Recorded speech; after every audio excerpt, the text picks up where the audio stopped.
When you have older parents in a house, what do we need to do to move them out of it, or when upon their death, what needs to happen? I got you covered today. Everybody's Tristan Emond with Mindful Living Realty, a realtor right here in Rapid City, South Dakota, the gateway to the Black Hills. I'm with David Hansen with Compass Rose Law Firm. Thanks, Dave, for being here with me today. Yeah, very grateful to be here. Thanks for having me. All right. So give us a little bit of information. Tell us a little about yourself and what your firm, does. I grew up in Colorado. My wife and I moved here 9 years ago now. We've really enjoyed the Black Hills. Growing up in Colorado, I didn't know that I would like kind of the smaller rolling hills, but definitely love the small community, and the outdoors is so accessible. And so we moved here after I got out of law school. I took a job here in town, worked there for a couple of years, and then started my own firm in 2020. And I've been working to build up Compass Rose Law Firm ever since. So what do you do at Compass Rose Law Firm?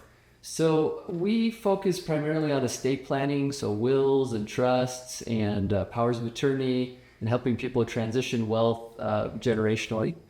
One of the big things that I think distinguishes our law firm is our focus on education, which is part of why I wanted to be here and give some information out to folks. Because this is pretty scary, and there's a lot of, or I shouldn't say it is.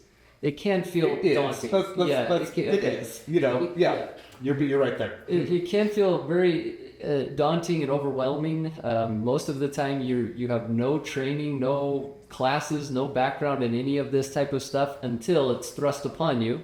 And then generally you're dealing with the death of a loved one at the same time, and then family dynamics and brothers and sisters, and everybody starts to compound. And generally there are 2 or 3 siblings or relatives that start to kind of step up and try to take control of things, and they're just not sure where to go next. And so it's been really fulfilling to give that education and just help things move along. Yeah, and just help people understand, so that whether they come to our firm or not, when they have that discussion with a lawyer, they have some background. They know what questions to ask. They know which things may be of concern, and they just have some footing to move forward. Right, great.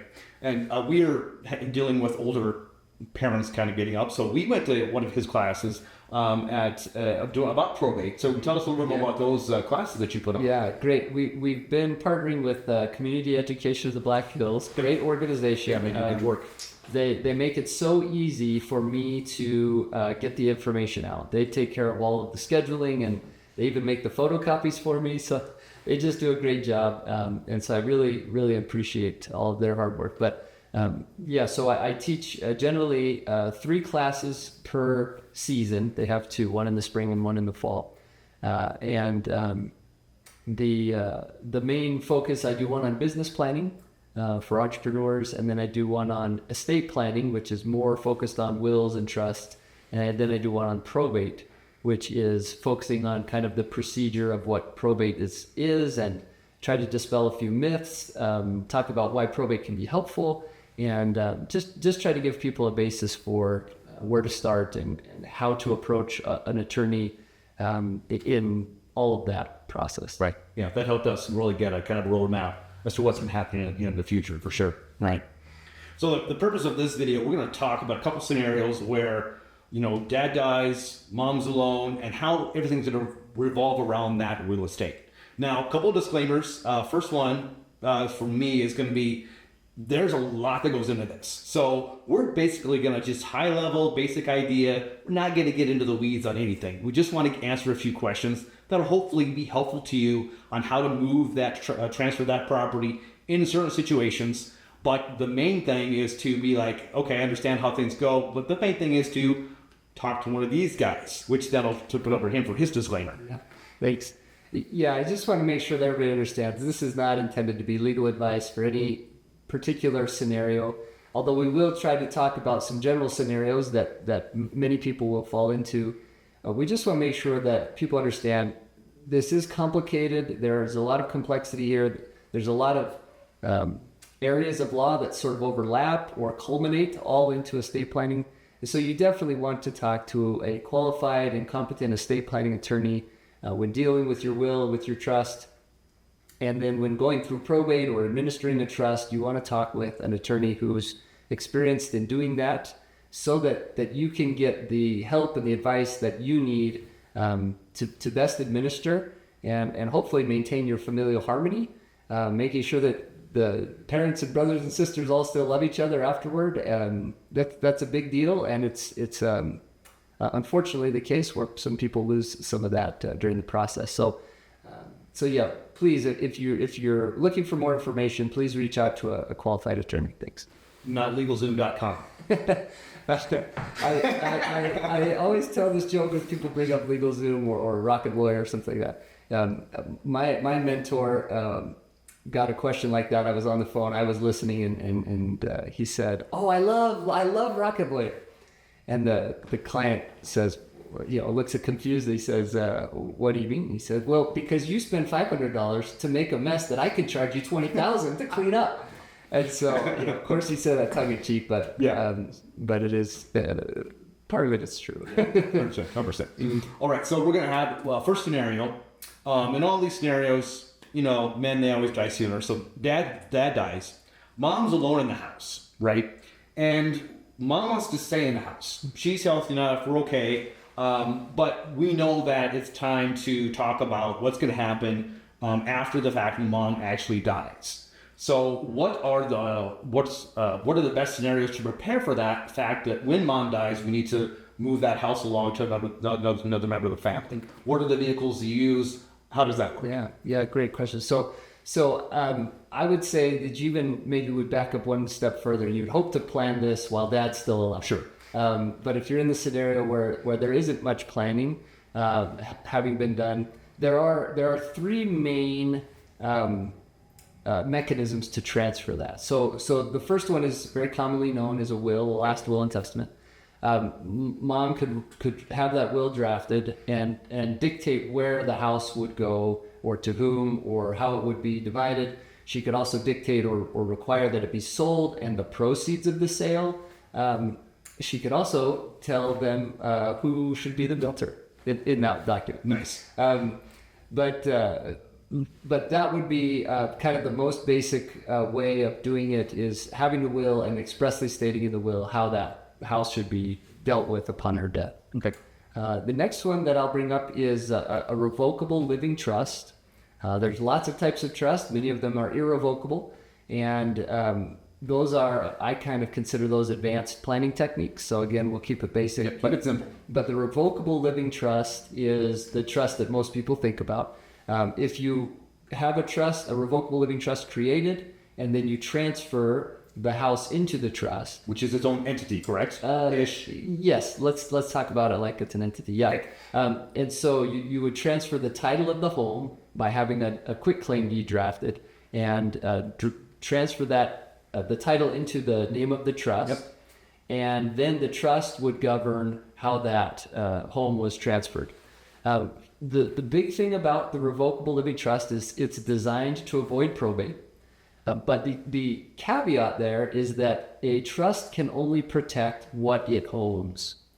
And so sometimes people will create a trust, but fail to fund it, fail to transfer the title of the home into the name of the trust. Right. And so then they end up having this very nice trust, but it doesn't own the house, so it can't transfer anything. So you end up being back in probate. Now, the other thing I'll mention there is when you have a revocable living trust, you generally have a pour-over will, which is very similar. But the idea, instead of naming beneficiaries in the pour-over will, you tell in the will you name the trust as the beneficiary. So then the will's job is to take whatever's governed by the will and put it into the trust, which then the trust will govern the ultimate transfer. Gotcha. So there's always a question: if I have a trust, do I need a will? And the answer is yes. You should still have a will, even if you... Because it's kind of the vehicle to take the house from one point to the other. Well, it's a catch-all, because you still have probate that exists. You don't eliminate your probate estate. Define probate first. Okay, yeah. So the probate, good question. Probate is the process, the court-supervised procedure of transferring assets upon the death of a person. Required by the state? Yep, state statute. So if you don't have some other vehicle, like a trust or something else, then probate is your default. Okay. And so the reason that you create a revocable living trust, or one of the main reasons, is to avoid having to utilize that probate procedure, the court supervised procedure, and offering a non-supervised procedure. So generally it's private, meaning it doesn't have to go into the public record. And generally it's much more streamlined because you don't have the scheduling matters and the delays that are associated with the court process. So oftentimes people prefer that mechanism, or that venue, I'll call it, to make the transfers, so they can avoid the delays and the cost of a probate procedure. Or just government. Yeah. So that's the second option, is having the revocable living trust. And again, be careful to fund the trust once it's created. The last one that I'll mention to transfer that from mom to children is what's called a transfer on death deed. A transfer on death deed is another non-probate transfer. And so, meaning that it would transfer the home outside of the probate process, directly to the beneficiaries. And so it's very, very useful for a lot of people. Yep. And it generally costs less than the full revocable living trust. So there are some benefits as far as that goes. There are some limitations, however, to a transfer on death deed. That is that the transfer on death deed cannot sell the house and then distribute money. Okay. It can only distribute a house. Right. And so if you have one or two beneficiaries that get along really well, generally not a problem. They can receive the house in their names, and then they can decide whether to sell it or hold it as a rental or buy each other out, something like that. But they're owning it at that point. Correct. Yeah. Correct. So it's not gone through probate. So if you want to keep it in the family still, and somebody wants to keep it, that works. Right. Exactly right. And so there are some variations on it, but generally, if you have either children who don't get along, or you have a lot of children, that may make it cumbersome to utilize that transfer on death deed, sometimes then the revocable living trust is the preferred alternative, just to give the flexibility and the control over the property, whether it needs to be sold and divided and proceeds divided, or more options. Right. So again, talking with your estate planning attorney and figuring out what's best for your particular situation is the only way to go. Right. Yeah. Okay, let's say I want to establish the trust. Can you give me a ballpark how much time that might take to get that kind of put all together? Yeah. So I mean, that really depends on how busy I am. Well, everybody else's cooperation, Yeah. I'm sure, but Right. So, I mean, is it something that gets done in a week, or you need a few months? I guess that's kind of what I'm. Okay. Is it a year thing, or is it a couple months? Good question. So I can't speak to every attorney, but Right. but in our firm, we try to do some prep work on the front end. So before you ever come in, we send you some documentations to kind of help you think through the issues, Right. so that when we sit down, we can answer the majority or hopefully all the questions. So then, yeah, within a week's, you can have it drafted and signed and ready to go. Right. So if things are to the point where mom's looking kind of poorly, we don't need to wait a year. It's something that could be established relatively quickly, Right. in theory, Correct. and move forward. Yeah, and assuming mom has capacity to create the will, or excuse me, the trust and those sorts of. Right. Yeah. And that'll be the next scenario. So dad's still dead. Dad's always going to be dead. Sorry. And mom is getting to the point where she's getting a little bit. We're wondering if she has legal capacity to sign something. So we want to. What do we want to do as far as? Do we want to do a power of attorney? What's the best way to handle the house when mom's not all there? Great question. So if mom has lost capacity already and does not have a power of attorney in place, and assuming she doesn't want, there's no Medicaid issues. If we're talking about Medicaid, that's another whole set of laws. Maybe we'll touch on that briefly, but that becomes quite complicated, especially in this, what they call, it's an unfortunate name in the industry, but they call it crisis planning. When moms are in need of a assisted living situation within, well, less than 5 years, really.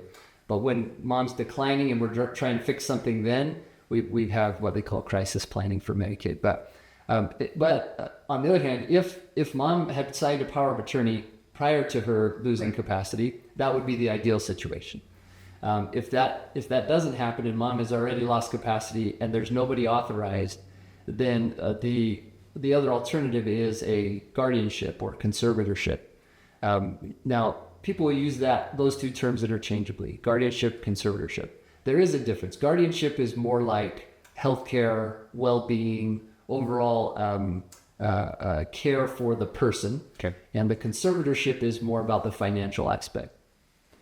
So oftentimes, if you have a guardianship, you also have a conservatorship. Sometimes not, but usually they go hand in hand. Okay, so then that's a court supervised process again. So you would petition the court. You would have to prove that mom has lost her capacity and is not able to manage her own affairs, and then get the ruling from the judge to say, yes, mom has lost capacity. She can't care for herself or manage her own affairs. And then you would also have an appointment of whoever could do that. Right, one of the children, maybe more than one of the children. Could be a professional guardian or conservator. There are options there as well. I'm assuming one could handle the health and one could handle the conservator too, correct? That's also, yep, yeah. That also happens. Depending on the strengths of the kids. Yeah, exactly right. The training and background, as well as the proximity, geographic location. So maybe one child lives in the same town as mom, and so he or she's working with the guardianship aspect, but the other child is an accountant and is managing the investments and so on. Sure. Okay. So we've got really those options. Power of attorney is ideal, but guardianship and conservatorship is an option as well if mom's already lost capacity and needs somebody named to manage the affairs. Right. So on the power of attorney, I'm assuming that you're going to go and actually confirm that mom is cool. Is that how that works? Right. So we would have to interview mom, and there are some times when we have to interview multiple times to Confirm. Right. To try to confirm. And sometimes folks will have capacity and they'll understand, first thing in the morning. And if you talk to them, it's like there's nothing wrong. But by 2:00 in the afternoon, they're tired and they're not comprehending and they can't remember. And so there is a reality there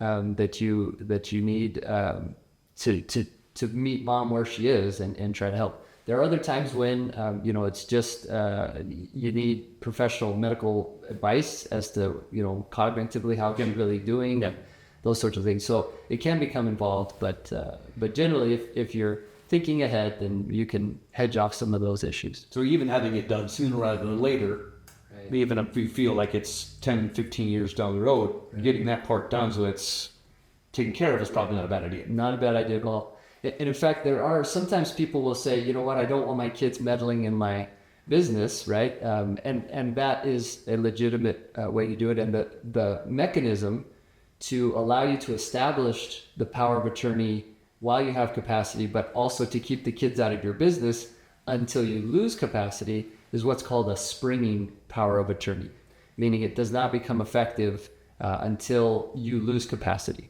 And it should have a very clear description about what that means. Yep.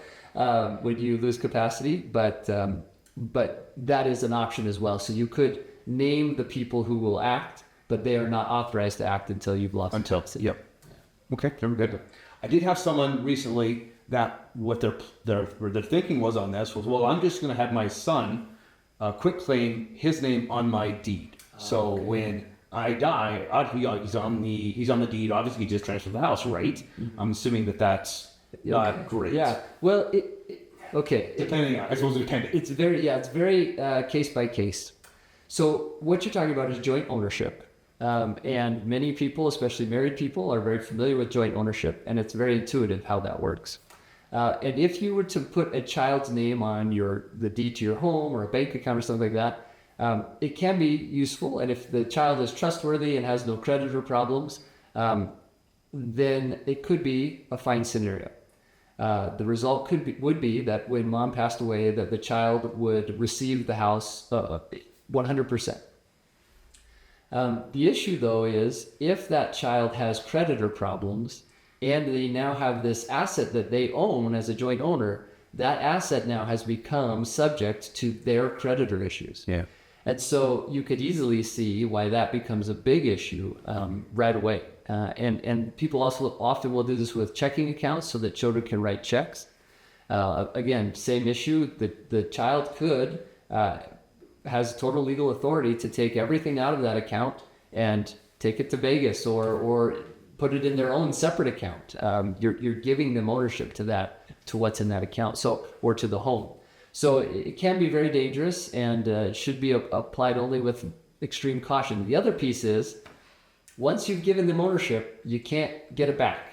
So you'd have to have their permission to get it back. And that's, as you can imagine, sometimes hard to come by. Sometimes there are legitimate mistakes and people are willing to help undo those mistakes, but often it's cumbersome to try to get it back. Now, this might be a little bit out of your realm because it's more account question, but I'm assuming there's a tax implication to the child once mom dies and they own the phone, or is that not true? Okay, there can be some tax implications there, and again, this is rightly handled by an accountant. But Disclaimer number 3. Yeah, what you're looking at is whether or not the child would get a step up in basis. Right. If it's a gift, again, generally, the child would receive the parent's basis in the house, and so they would potentially have a capital gains issue. Now, also, you need to consider if it's the death of the parent that transfers it, then you probably will get a step up in basis. But again, you have to ask your accountant exactly how that would play out. But something to consider for 10%. Okay, I think we're to the point now where mom has passed away and the will was not done, or not done maybe correctly. So now we have probate, right? Let's kind of go over that just a little bit. Okay, so if you use the will, or if there's no plan, meaning that there's no document to govern the way things should be transferred, the government has imposed the laws of intestacy. So it's just a fancy word for saying you didn't do something else, so the government's going to give you their plan. Okay. Thanks. Yeah. So that's a court proceeding, and we won't go into all the details. But for purposes of this video, I break it down into 4 main categories. First, you have to get the personal representative appointed. Mm-hmm. So I call that the appointment phase. The next is giving notice to everyone that this personal representative has been appointed and that there is a probate proceeding underway. And if you have a claim that you are, that now's your chance to come and make the claim, or if you're... And this is like all creditors, everybody. Yes. Yeah, good point. So you give notice to all of the creditors, whether you know about them or not. If you know about them, you generally send them a letter. But if you don't know about them, you have to publish in the newspaper. And that requires a 4-month waiting period. So, whether you know about them or not, you've got to let them know. Yeah. And then you also have to let all the heirs know. So if you don't have a will, you let the heirs know. If you do have a will and there are beneficiaries under the will, then you would let all of them know. And sometimes that's beyond just the children. Sometimes that's charities or churches or universities, places where people wanted to give charitable donation. Right. And just on clearing things up here, if I've got a will that talks about where everything is going, probate still comes into play. Right. And so the reason that you need probate is to transfer the title of assets that belongs to the deceased person. Okay, so if you're utilizing a trust, or if you're utilizing this transfer on death deed, there is a possibility that even if you have a will, you've transferred by these other methods, and so you don't end up actually utilizing probate. But again, you want to make sure that that's properly done. Correct. Yeah. Correct. Okay. I'm sorry. Just want to make sure that I was in the right category that I was sure understood. So, okay. Sure. So we've got step 1 and step 2, and we're step 3. Okay. So it was appointment, notice, and now expenses. So now you go through and make sure that you've paid all the creditors, you've paid off the funeral home, you've paid hospital bills and that sort of thing, to make sure that the assets that are left can be transferred to the children with clean title, and there's no worry about that. Right. And so then that's step 4 is the distribution, and that's what everybody's waiting for is how much money am I going to get? Yeah. So there are some laws on the books here in South Dakota that allow for creditors of the deceased person to try to recover that debt from the children. And so those are called the filial laws. So, and a lot of people ask about that. You know, they say, well, if mom dies, can the creditors come after me? And, you know, the answer is yes, they would potentially have authority to do that under the statute, but there are some criteria that have to be met before they could do that. And they can't just come take your house. They would have to notify you, and there'd have to be some other things that happen first. So it is there. It is a real thing, but maybe These would be like creditors that pop up after that did pop up during the notice. Right. Or maybe what they would say is, well, you transferred this asset to the children, and you should have used it to pay me. And so we're going to go try to get it from the child. Gotcha. Yeah. So again, it kind of depends creditor by creditor, how aggressive they are, how much money they're owed, how much it'll cost them to get it back. Those sorts of things come into play. 100%. Yeah. Okay. So we finished probate. Yeah. So the distribution part wraps up probate, and and then once it's distributed, then the probate is closed, and that's it. Now all of the assets are owned by the children or other beneficiaries. This sounds like at least a 6 month process. Well, at least. Yeah. In fact, and that's with no arguments, I assume. Right. So I've been involved with probates that have lasted 6 months, and I've been involved with them that have lasted several years, 3 or 4 years. Yeah. Obviously, there's some influence by the amount of money that is there, but also it just sometimes depends on the amount of principle that certain children want to stand on, or how long and deep the sibling rivalries go back, and that sort of thing. So yeah, it can take a long time to try. What are some common tips that you might have for this whole process, maybe to make it go easier or smoother, or? Yeah, great question. So the first one would be to establish an estate plan. I think we've started that. We've established that. That will help things go smoother. The other thing is communication. And I have some limits as to what I can communicate as somebody's attorney, but generally I feel like if we can explain things to people and help them get their questions answered, that really brings people's anxiety levels down. Right. And so to the extent we can, we really try to keep those communication lines open, and also between siblings, because I may not be able to communicate with a person because of my confidentiality obligations, but between siblings, they could potentially talk it over and try to work it out. So that's a big one, is to try to communicate and help that stay at a healthy level. Right. The other thing that it would be to try to get some education. There is a lot of good information about probate on the internet, YouTube, and those sorts of things. But it's a lot, I bet. It's a ton. So much too much. There is, yeah.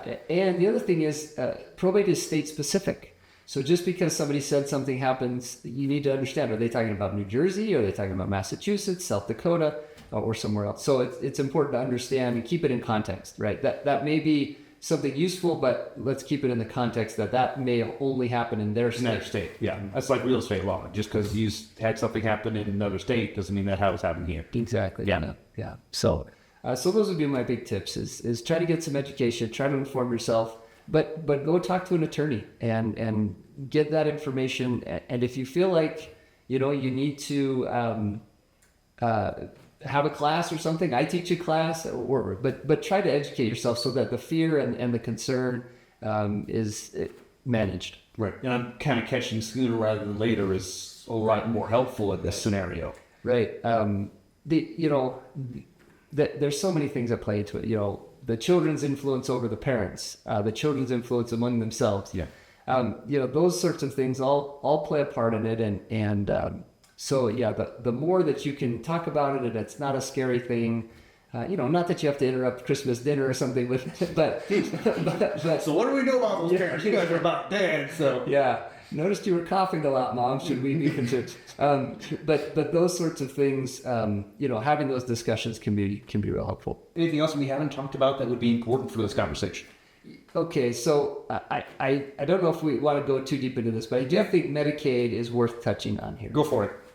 I have no idea. I've never dealt with Medicaid before. I have no idea. Yeah, so a lot of people are concerned that if Mom goes into an assisted living, that the government is going to come take her house.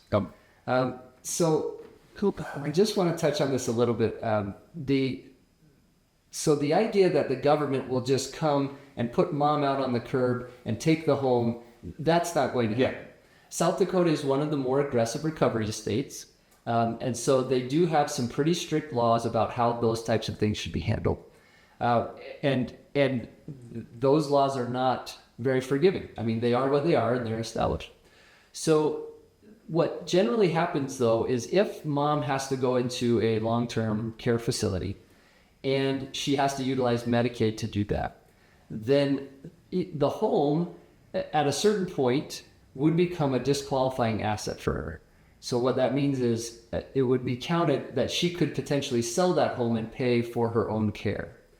And the reason that Medicaid does that is because it's not intended to be the same type of welfare program that Medicaid is when you have young children or you have a disability like blindness. In that case, Medicaid does act very much like a welfare program. And the money is available without a lot of assistance from the disabled person or the young person. But when you get to Medicaid for purposes of long-term care, it's intended to be a cost-sharing program, meaning the intent is that the person will fund their own care as long as they can, and that then Medicaid will step in after their resources are exhausted. And a lot of people have a hard time with that, especially when considering estate planning and they want to leave something to their children and so on. But I just like to establish that as the baseline. That's the purpose of Medicaid in that instance. It's not to be a way that we can sidestep Medicaid, keep the house, and get that to children, although many people will try. But the idea behind Medicaid at that time is that it's a cost-sharing program. The person should use their own resources first, and then Medicaid will step in there. Now, there are some things that can happen to help keep those assets, and there are some exceptions. When a child, for example, helps the disabled parent stay in their home rather than go to an assisted living, there are some exemptions for Medicaid that the child could keep the home. But again, those are very specific and need to be thought through carefully. And then there's the long-term type planning, where we think about the 60-month look-back period that everybody hears about, where if you've given away some of your assets for less than fair market value within 60 months of your application date, then you could be disqualified. Now, Now the time that you're disqualified is not 60 months. And that's important to be understood. It's not that if you've given a gift, you're disqualified for 60 months. It's that you're disqualified for roughly the amount of time that you could have paid for Medicaid for long-term care on your own, had you not given that gift. And so that's about as deep as we'll go. But I just think that there's some real concern there from people who desperately want to give a gift to their children. And there are some planning techniques that can be employed, but again, those should be done very deliberately and with the whole how we're going to pay for this Medicaid thing in play. Right. Yeah, it almost sounds like in some ways that in that scenario, selling the house might be the easiest way to get the cash to pay for long-term care. Yeah, in some ways, in some instances it can be, and sometimes you can sell the house and transition it to a Medicaid compliant annuity to help with that. I mean, there are some planning strategies that can help to minimize the effects of Medicaid or long-term care. Long-term care insurance is also another option. I mean, so there are some things that can be done, but again, those should be planned sooner rather than later so that have that conversation. Yeah. So in that scenario, it sounds like to me that if money is tight, we're getting money from Medicaid to help long-term care. We got some time yet. Trying to keep the house to transfer that to the kids could be a little more of a challenge. Yes, that's exactly right. It can be very challenging and it can be very frustrating because of the complexity that's involved in trying to do that. And so expectations should be managed. The strategies that are employed should have a big disclaimer that there is still risk, that Medicaid, even if you've done a trust and you've done, all of these gifting and moving assets around as sometimes is done, There you go. Then it's like, no, you're still there. Yep, exactly right. And they could say, well, it was nice that you did all that, and I'm sure that your attorney's very happy you paid it thousands of dollars to do that. But we want but we're going to still take our recovery. Yeah. So it is, it is something to consider, but I like to just establish that the purpose of Medicaid, as we talk about long-term care, is not to be a government subsidized welfare program. It's Just I'm not just giving you here to give you money. the red kind of thing. So, well, that's not fair. Okay. Yeah, that's all I'll say about Medicaid. Yeah. All right. Well, thank you everybody for watching. I hope this was helpful to you. Of course, if you have any more questions or want to get working with David here, I'll put his contact information in the details below. Hey, thanks for watching. I hope you can start this process sooner sooner a little later than later. I think we put our will together. Like when we kind of first got into business, we kind of put our will together. So I'm not intending to die anytime soon, though. So Good. Yeah. Good. Yeah, stick around. I don't want to come into your house anytime soon. Thanks everybody for watching. Have a great day. And remember, live, relive.